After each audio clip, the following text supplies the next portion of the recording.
Myslíš si, že když je to teprve první jarní slunce, tvoje pokožka je v bezpečí? Nic nemůže být dál od pravdy. Právě teď po zimě tvoje pokožka potřebuje ten nejsilnější ochranný štít. A to nejen před UV zářením.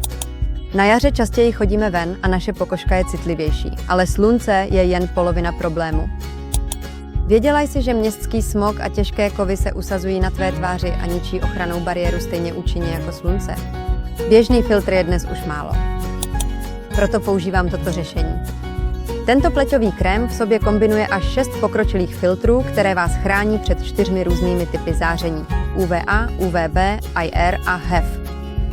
Navíc obsahuje také extrakt z kořene zběhovce plazivého, který působí jako štít proti znečištění. Tohle není obyčejná kosmetika. Jeho receptura je chráněna patentovým přihlášením a vznikla ve spolupráci s vědci z Krakovské technické univerzity. Co je pro nás důležité, je nekomedogenní, takže neucpává pory a je ideálním základem pro jarní make-up.